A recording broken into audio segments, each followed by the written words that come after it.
kind of take that over, that'd be great, but I guess Yeah. I have to formally open the meeting, right? Yeah, that'd be good. Okay, so it's 5:06, opening the meeting. I guess the first thing that I cannot read is approval of the last minutes.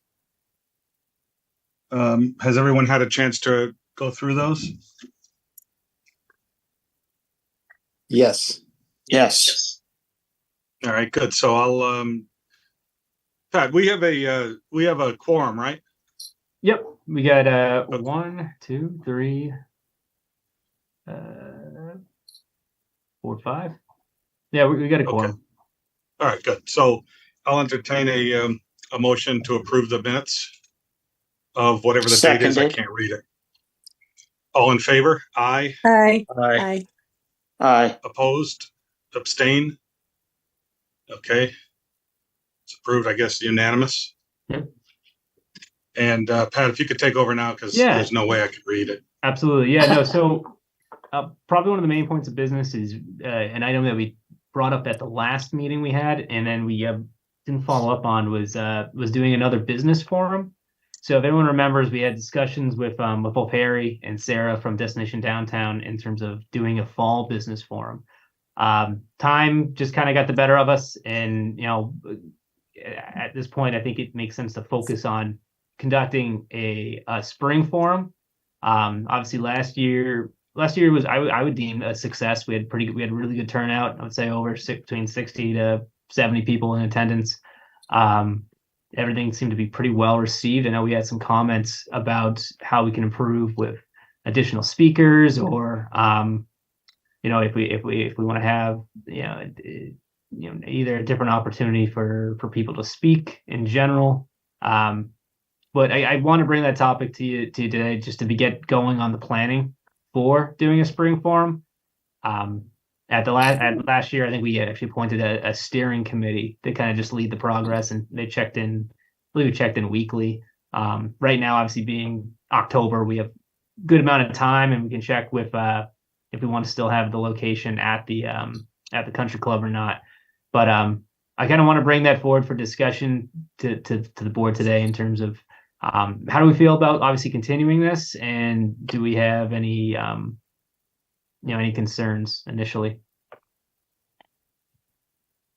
For one, I've heard it's always been a success when we've had time to do it. So I think a spring event sounds like something that would be beneficial.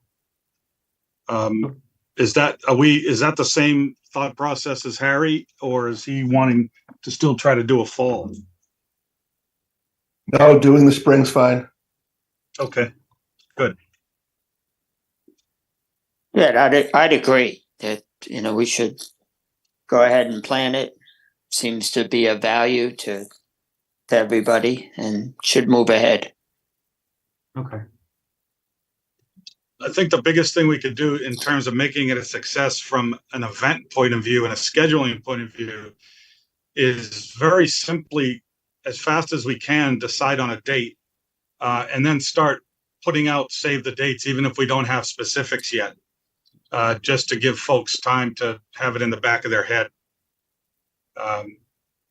Even if we warn them 3 months, 4 months in advance, they're still going to act surprised, but at least we can get the thought of the event in the back of their minds. Yeah, sounds good. I mean, I think we held it Thursday morning or Friday morning, Pat. It was Thursday morning. I believe either the first or second week in March. Right. Yeah. I would just throw 2 dates out there. I would probably stick with the 7th of March. Just looking at the 11th. When is what's the holiday in March? St. Patrick's. That would be that next week. When's Donnell's thing? Does he have a date for that? It's always the Friday before Thanksgiving. No, Friday before St. St. Patrick's Patrick's. Day. Sorry, Friends of St. Patrick. my holidays mixed up. Thinking turkey. So that would be the Thursday would be the day before Donnell's event, correct? I think the I think March 14th. So St. Patrick's is on the 17th. Yeah.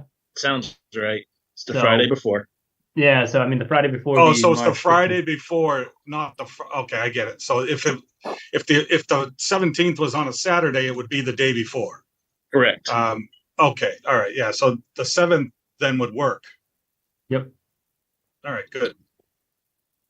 How many members of the EDC were at the meeting last year? I was not. I was Okay. there. I think that probably was myself. It was Danelle was there. Brian, were you there? No, I was in California for work. Jeez, Harry. Now my memory's slipping. I'm like, I know I was there, but Pat, you were there. I remember you and Donnell being there. Yeah. That's all I Okay. think attended. Yeah. I believe that's it. I mean, I just want to make sure you guys can attend and have a presence there. And we probably should have some type of directive in regard to the EDC getting up and talking about what they do and how they can help businesses.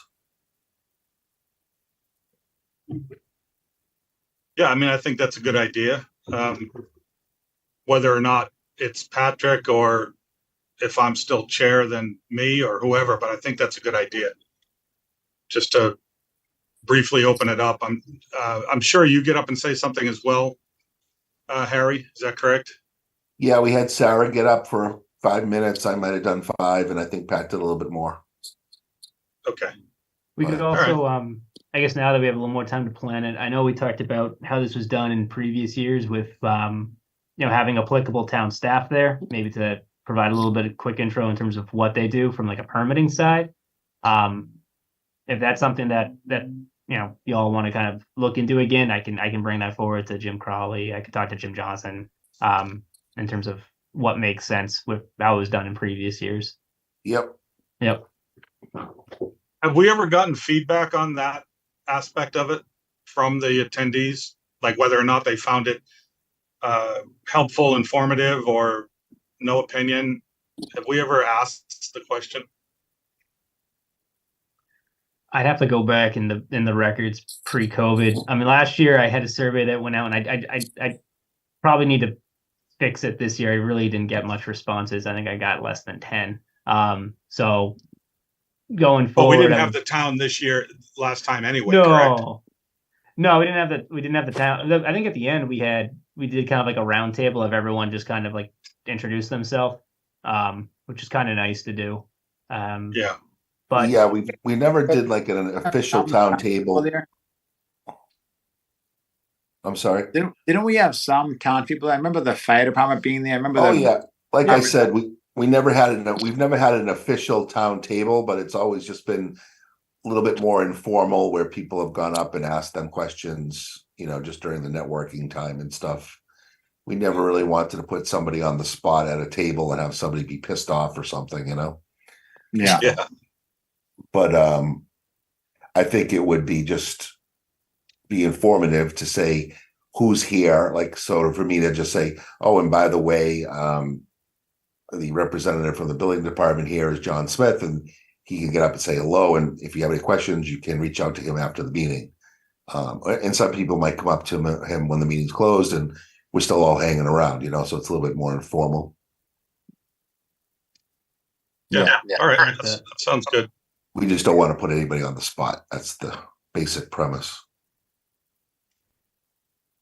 Yeah, agreed. That sounds good. so I guess in terms of planning, So if you do we want- need yeah, go ahead. But no, you can go ahead, Mark. No, I was just going to say the same thing I guess the next step is to find a couple of members of the EDC to kind of work with Harry. And is Sarah involved in it this year, Harry, or is it just you? She will be. Okay, so a couple of members of the EDC like last year, just to work as kind of like a subgroup or a subcommittee, a task force, whatever you guys think is best. So, but I think you were going to say the same thing, Patrick.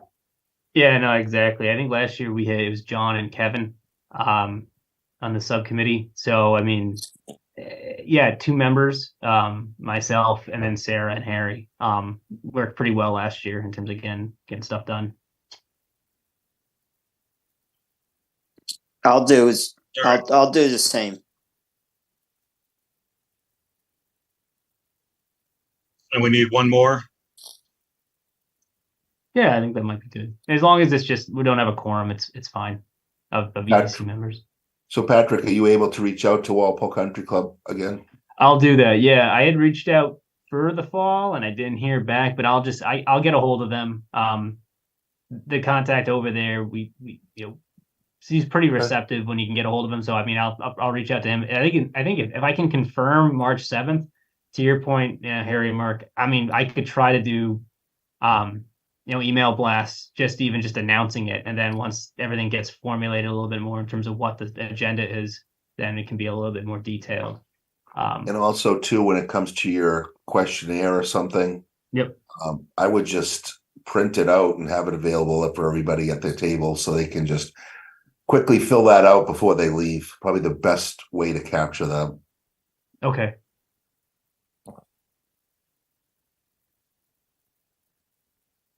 Yeah, that sounds good.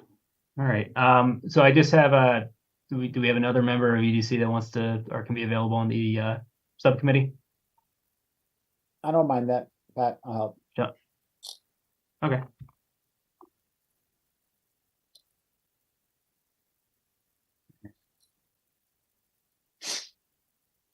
And Pat, you'll let us know when you get that date.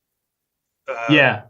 I'm gonna make and that then a we'll just- priority to try to Okay. get this figured out as soon as we can. That way, to the point of just sending out just email blasts of just kind of notifying people. That way, at least it's on their agenda. That's something, or on their radar that something's going to happen. Yeah, and at the country club, that date is probably only a couple of weeks before they start getting real busy Yeah. in the springtime. So hopefully they have that available.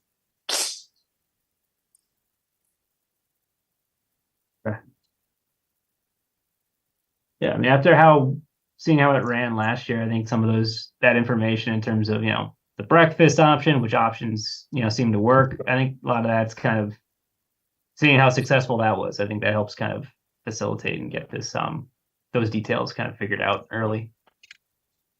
Yeah, definitely. Yeah. Definitely. Pat, did we lock down an ideal date? Was it, I know we said the 15th was the Friends of St. Patrick. So do we lock down an ideal date or no? I have March 7th. I believe that's the first Thursday in March. That was actually the date. It's only in my calendar for some reason. Yeah. Well, there we go. Okay, perfect. Cool. All right. Perfect. All right, so I can get to work on that. So in addition to kind of discussing business forum, I mostly had one was kind of just an update in terms of I want to keep this committee just informed on what's going on with the MBTA zoning initiative, just because I think how this will play out does have an impact primarily within the downtown. And obviously that's, it's a pretty good commercial hub for the town. Right now the a steering committee is expected to be appointed tonight at the select board meeting. Makeup includes a member of planning board, member of select board, and I believe it's 2 members at large, residents at large. So we had a few people submit interest, and so I know that's an action that's going to be taken up tonight. I guess how it involves EDC, I know I had met with this board before in terms of just kind of presenting a quick little overview.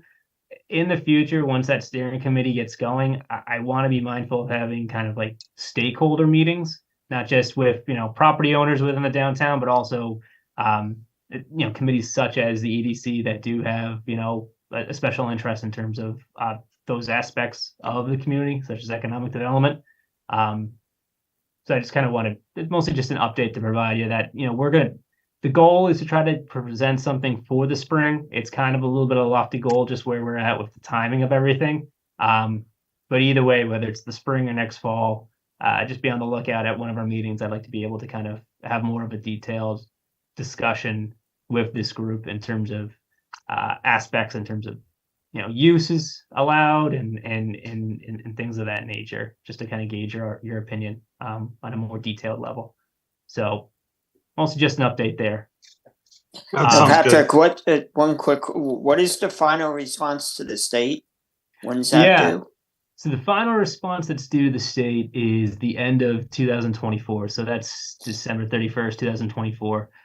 And the beyond making a zoning change, there's an element that's on my end in terms of reporting. So basically, DHCD has their own mechanism in place in terms of information they want. So not just, hey, you passed it, and here's a confirmation, you send something to the Attorney General, but they also, I need to fill in a bunch of information they want me to fill in within their template, which that's fine, that's easy lifting. But yeah, I mean, overall, I think we're in a better position than other towns, just how we're set up geographically and how our underlying zoning is currently set up.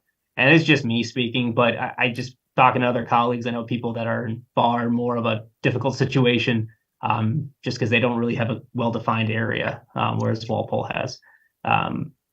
But stay tuned. We'll be reaching out later, or I'll be reaching out later to you guys. In addition to that, I had another item on that. Again, it kind of goes back to a little bit in the process we had with the update to the master plan. That's still, I think, before the planning board in terms of discussion. But one of those items in particular had to do with looking into our existing zoning in regards to the zoning map. I think I submitted, let me just throw it up really quick so you get a better idea of what I'm talking about. So one of the elements was kind of evaluating how our limited manufacturing districts, which are the kind of the pink salmon-ish colored districts you see in right there, and then our industrial district, which is this darker yellowish color. Through that process, of updating the master plan and learning and discussing this with the consultant, Walpole is no different than a few other towns where a lot of our zoning is kind of set up based upon just the historical use of the property.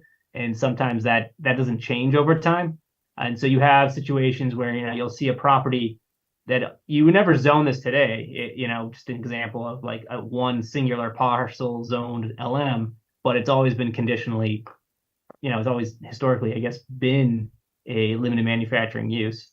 And so I guess where I'm going with this committee is, does it make sense to explore this action item, whether through a consultant or even in-house, in determining, well, are these locations appropriately located? Do we have the uses in place that we feel that are, getting the best use of that property? And that some of that has to do with just updating the zoning overall. One of those elements is just, it's a recodification in general. So some of the language that we have there for uses within limited manufacturing districts, it goes back decades. And so it may not be as relevant and as up to date for current uses we see, specifically like bioscience. That's always a big one that, a lot of towns in metropolitan Boston are trying to make sure they locate or have a zone that really kind of emphasizes that use to encourage, bigger, research and development facilities to locate there. So that's just one element that, off the top of my head, I think we're kind of missing, or it's not as clearly defined. And then also just, judging by what's on the ground currently, do those locations even, still work out? Are we planning the best use of that land for the future? Or, and a lot of that kind of comes from, either taking a more in-depth look through a consultant, or even just exploring this use with just, staff resources. But I kind of want to gauge your opinion on that. I know a lot of you, obviously, you've lived in the town for a while. You may be familiar with these locations. Do you feel like we're reaching the best use of what is essentially our, our limited manufacturing and industrial zone properties. Pat, were you proposing or thinking about just adding that, more clearly defining that life science use to the existing zoning, or creating an area for that use? Either or. So I mean, that's one of those things where, I mean, if I were to propose it to be in the use allowed in the LM, is that being a little too simplistic, because we have limited manufacturing scattered throughout town, and so that location may not really make sense in all locations where the limited manufacturing district is. Some towns can have also done like an overlay to kind of highlight a location of where they want a specific use like that. So it really probably needs a little bit more research, which is why that particular action item that was, talked about in the master plan, I'm more or less on the fence with, I feel like I probably would need more of an outside assistance with. Because yeah, I mean, that I think overall, I don't know, probably look at more zoning maps than most people, but like, we have a we're no different than anyone around us. I mean, a lot of towns that it's how your zoning map is set up, sometimes it's just the historical use of what was there, but it's not always relevant. What was set up when that map was originally put together back in 1947, as opposed to what's going on now. It could use probably a new look in terms of determining where we want the highest and best use of the land. No, and I would agree on that, Yep. getting, other eyeballs on it. And then also, and, I'm trying to look at this map, but, there are changes going on town, as it relates to Cedar Junction. And I'm not sure, where that sits on this map. And does that need to be proactively looked at, Are you referring to Cedar Junction? The prison. Prison. The prison, yeah, that's a great example. I think the underlying zoning there is rural, which is obviously some single family residential, Right. 40,000 square foot lots. Difficult to say what's going to happen there. I haven't heard anything directly in terms of what the state has planned, but that's a good point in terms of Mhm. that's a big chunk of land. How we zone that as a town, could be advantageous to us in terms of what will actually end up being there. Obviously, if the state has a say, who knows what they could do, to be perfectly honest. But that's a great point, Kevin. Determining what would happen there is certainly something we can do through a zoning initiative. I'm just looking at the map now, Pat, and Yep. it's funny, maybe I'm looking at this wrong, but there's a use category or zone called park, school, recreation. Yep. Schools are allowed in any zone for the Dover Amendment, so I don't even know why that's even there. Yeah, I mean, I can't tell you the history of why they created that zoning district, but I think it's as the town has purchased property or their existing property, they've changed the zoning to that use. Some of the reasoning that I could think of why the town would do that would be added kind of like a layer of protection. So if in the sense that if a town wanted to sell off a piece of property, not only would they have to vote to sell off a piece of property, they would have to likely vote to change the zoning district as well. Just for an example, I know like in Norwood, like you may have town property, but the underlying zoning could be highway business. It could be, residential. They don't have a specific zoning district for it, whereas Walpole does. So yeah, I think mostly that change has become reactionary, not so much like they zoned to create property as part of the park, school, and recreation. I think as property has been bought and is now retained by the town, they changed the zoning to that district. Yeah, okay. Yeah. But yeah, I mean, that's I know this is more less again kind of discussion based, but I kind of want to just bounce this idea off you all because luckily we did receive confirmation that I had applied for grant funding to do a zoning recodification. And so that is something that I was approved for. So that's something that I'm hoping to begin this year.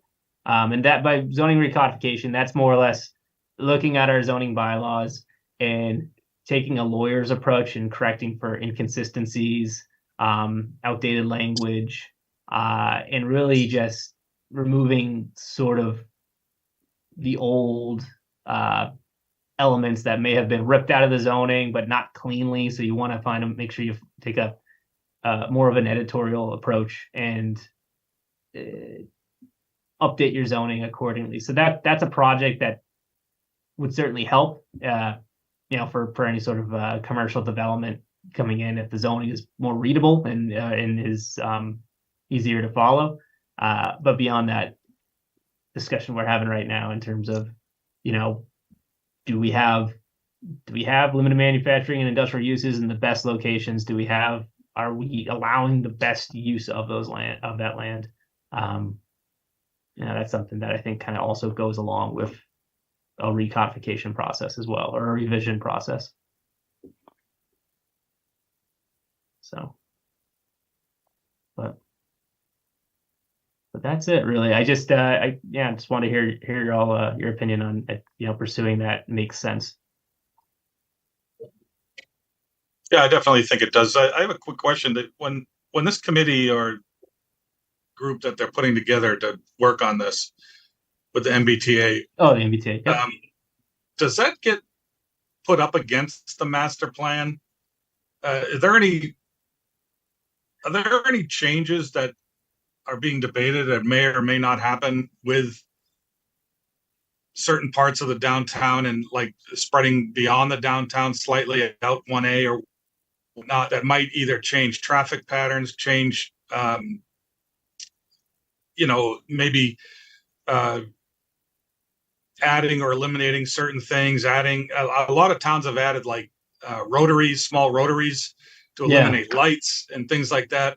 If changes like that start to get proposed, are these MBTA, new zones that are created, are those locked in? Are those going to prevent Walpole from doing things in the future, or are they as Ideally changeable not. as any other zoning?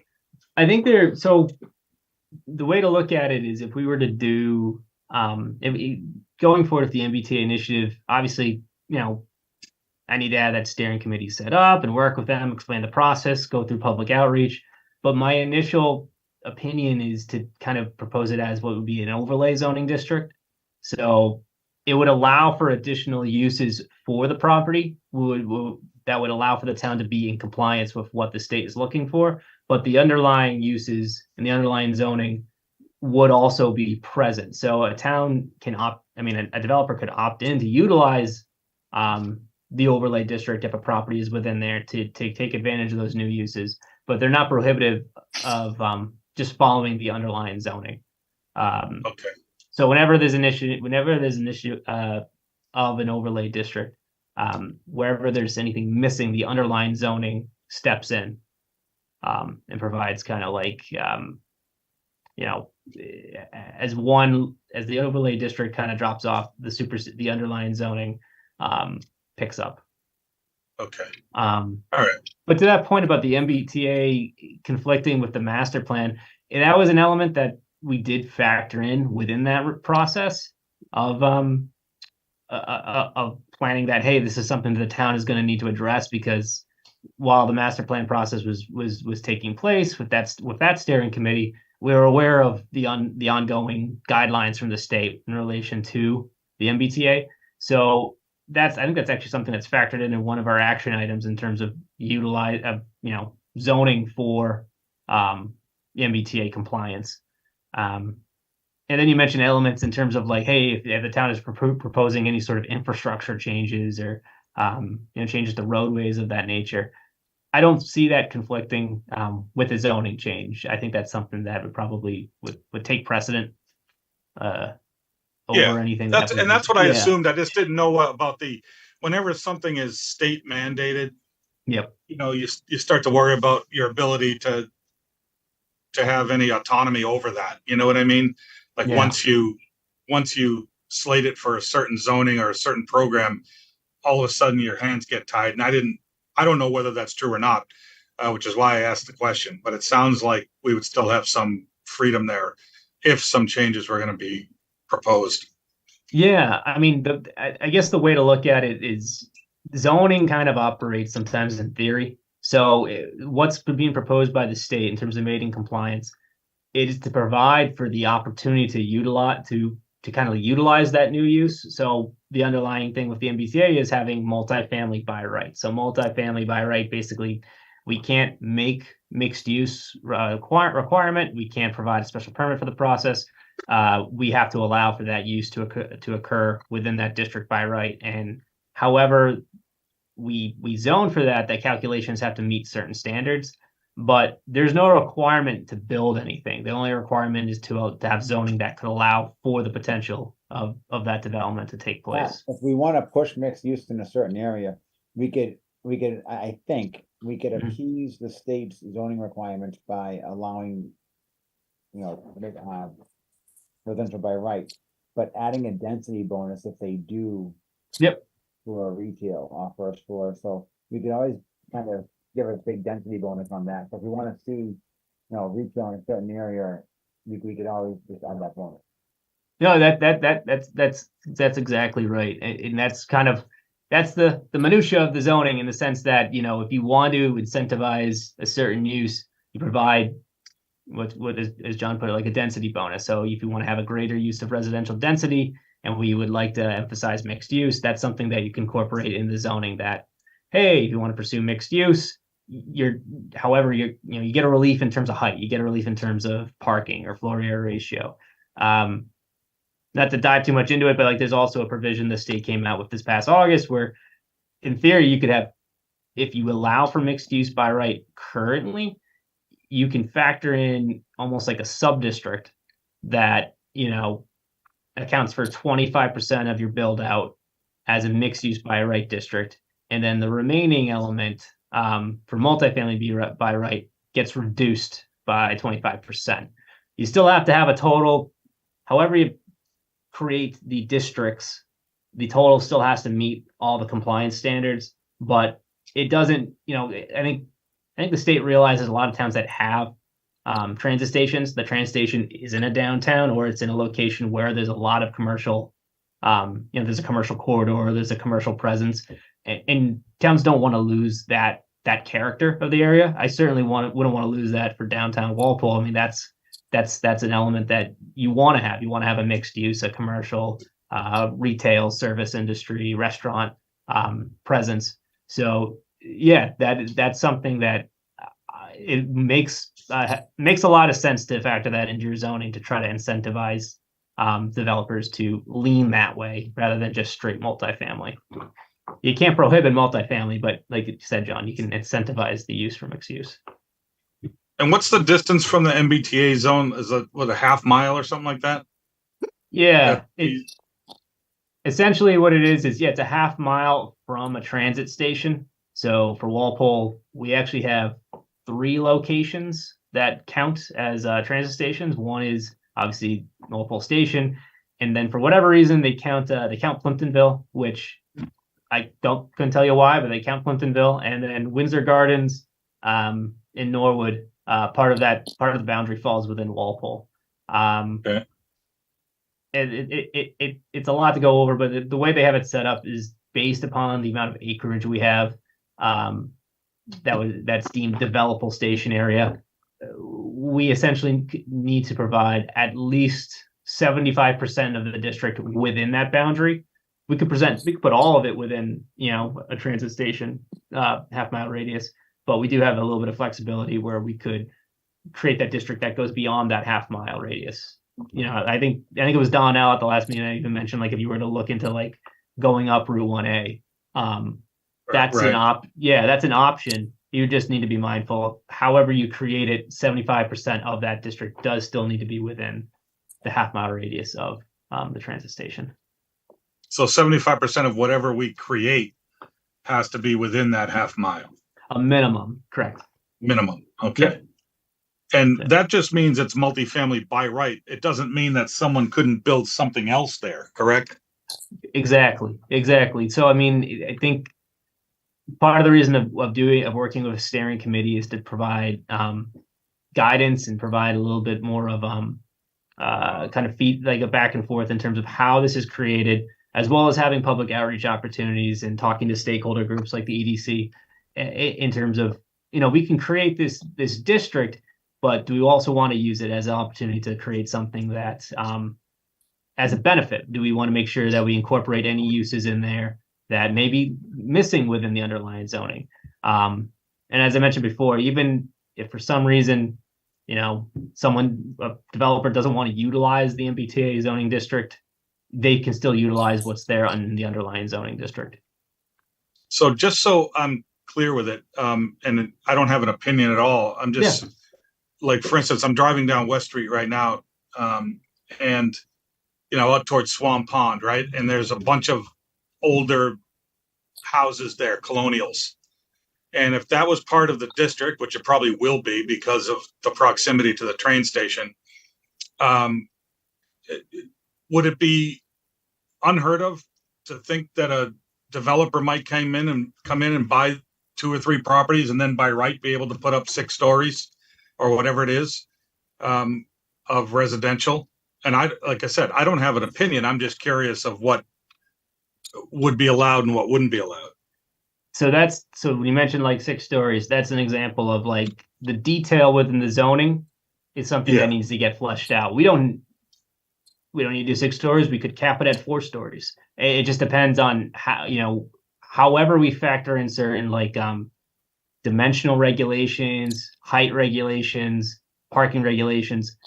However we find the right balance, we need to make sure we both hit our compliance threshold in terms of just in terms of location, in terms of acreage, in terms of the build out number of what it potentially could be. But you can fine tune this thing to be what you want it to be, in the sense of, if you want to have something have a certain look, it's like, hey, yeah, you can have multifamily by right, but we're capping it at 4 stories. We're adding elements in there where you need to have an open space percentage. Whereas in the downtown right now, I think it's like 90% of the lot can be impervious. Right. I mean, so you could incentivize different uses within that overlay district, but you could also provide an opportunity of like, yeah, absolutely, you can have multifamily by right, but we want to have 25% open space. We want to have a cap at 4 stories. So that's a little bit more of those details that need to kind of get fleshed out within the zoning. Okay, and is there an affordable component to it? You can add it. It's not mandatory.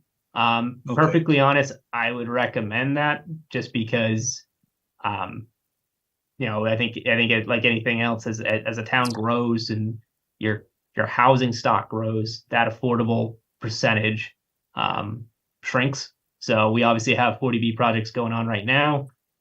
Doing the numbers, if we go through the process of approving what's in front of us right now, we should be in a good position of over 10% affordable. However, again, the town grows, 10 years go by, you want to make sure those numbers are staying in check, because you don't want to be in a situation where you have a project that, that you don't want, to be perfectly honest. It'd be a project that doesn't really work. So having an affordable component or requirement within, especially multifamily, it helps, because then more often than not, you're going to have more multifamily units in a development than you would have in a standard subdivision. So having a percentage as affordable helps to keep your numbers in check.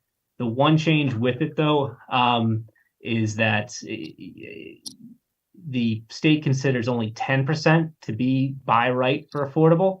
So you're pretty much limited there unless you want to do what's called like an economic feasibility study. And some towns have looked into that, of which you could increase your affordable percentage up to 20%. I have, after kind of, through the background of this, I've been working with a consultant we got through the Mass Housing Partnership, which is like a quasi-public agency. And we've discussed that. And I think by and large, while it's certainly a good idea, it is a little bit cumbersome, and I wouldn't propose doing that right now just for the sheer fact of you need to go and get an outside agent, so pay for an outside agent to do an economic feasibility study, then have that approved by the state, all while also writing the zoning. So it's a lot if you wanted to increase your affordable percentage beyond 10%. So the 10%, you could do it by right, but at the same time, you don't need to include it. It's just, it is an option though for you, for a town to Okay. do. Yeah. All right. And Yep. does it matter if it's rental units or condos, or does it matter at all, or do they not care? No, I mean, they don't care. I mean, by and large, I kind of stay away from zoning or having zoning dictate ownership or rental. That's something that Yeah, I usually wouldn't yeah. want that either. You just never know what the state is gonna want to do. They have their own views on things. So I'm just trying to get it clear in my own head. Yep. No, absolutely. By and large, I stay away from that, and I think legally you're kind of frowned upon. I wouldn't say frowned upon. I'm pretty sure you can't really dictate something to be rental or ownership. You dictate the use of what it could be in terms of you dictate a Famous duplex. last words. I know. It's always the famous last words. Yeah. But yeah, no, I that's I hear you. All right. And not to belabor the different bullet points of the meeting in general, but Yep. I'm going to switch gears. I just have one more question. Yep. Because we brought up Cedar Junction, once the state either abandons that or stops using it and doesn't abandon the building entirely, but they're not using it for what it was used for, it's empty now. Do they actually have a say in what is used on that property, or does it go back to Walpole? That's a question I'd have to research for you. Like I said, I haven't heard much in terms of what the plan is for that property, being that it is state property. However they I go think it's for I think it's state use though, not state property. Didn't they pay us to have the prison there? That's a yearly fee. Mitigation that covers, fund? That's the covering mitigation police and fund. fire. That was Right. $700,000 a year. Mark, Right. if we think about the park across the street, where the state owned that land as part of the prison property, if I have that correct, we were able as a town to buy that land at a very reduced price for all those acres, and the state stipulated that it had to be green space. So I'm only thinking the logic here is if the state owns the land where Cedar Junction sits and they want to sell it to Walpole at a really reduced price, they would probably stipulate use. And I'm just throwing that out as a thought. I agree with you there, except that they actively had an operating prison when they sold the remainder of quote unquote their property to Walpole. True. Now that they're not running that operation anymore, I wonder what the new terms are. Just out of curiosity, because if the state doesn't have anything, the town should be figuring that one out pretty quick. Correct. Because that's especially right across those ball fields. That's where they should put a high school, for God's sakes. If it were me, but luckily for Walpole, it's not me. That's a great question, Mark. I mean, I could try to ask a little bit downstairs, figure out what's going on. I mean, I have not heard anything new in a while since they closed shop. Yeah, Patrick, and it's probably just an open-ended question. The same is on that mitigation fund. I assume the state will vote their budget in 23. Obviously not needing, will they need to mitigate with Walpole or not, right? And what's the effect on Walpole's 2024 budget based on, everything being abandoned already? Obviously they shut down a year early. Yeah. So, what's the plans on a 24 budget for the town? That's an excellent point, because that is a chunk of change that may or may not still be coming. So We'll have to give back one of those new fire engines. Yeah. Didn't they just pick up 2 more? They look great, but I think they just took delivery of 2 more. Oh, wow. No, I mean, they needed them. Their other ones were old, but yeah, I would hate to have them looking for that budget when they ordered those 2.5 years ago and now staring at no Right. mitigation money. Yeah. Yeah. I think they've known for a while that money was going. Yeah, I away. assumed that they assumed 0 at some point, so hopefully it was 0 in 24. Or even Um, less than 23 and 0 in 24. So I have faith. So, but that's just a open question. Yeah, I'm with you. All right. Yeah. Do we have anything else, Patrick? No, that's really it. I mean, I just want to kind of clarify those details. So I'll get going with reaching out to the country club, see if we can lock in that date, and then probably reaching out to the subcommittee members for the business forum and seeing if we can get maybe a meeting in November. Okay. Yeah, I mean, like I said, I it's a kind of a midterm or mid-range project in terms of looking at, zoning districts, but it's a difficult question. I think I just kind of want to gauge all of your responses into, how you view the industrial and limited Mhm. manufacturing parcels in our town, and probably needs a consultant to take a little deeper dive. Mhm. So, but Yeah, I no, would that- agree. yeah, that's it. So, All right. Well, if no one has anything else, I'll make someone wants to make a motion to close the meeting. I'll make a motion to close the meeting. A second. I'll second. All in favor? Aye. Aye. Opposed? All right. Abstain? Oh, I heard Beth there. I didn't even know she was here. Yeah, I'm here. Beth, you're so quiet. actually, I I think know. we do need to do kind of, because we're on Zoom, just you just got to ask everyone individually, their vote. Okay. Aye. So Kevin, I, John, Aye. John, I, Ryan, I, Mark, Beth? aye. Mark. Beth? Hi. All right. And that's all. Harry. Awesome. Thanks, everybody. Hey, do Thanks, we have guys. to do that for the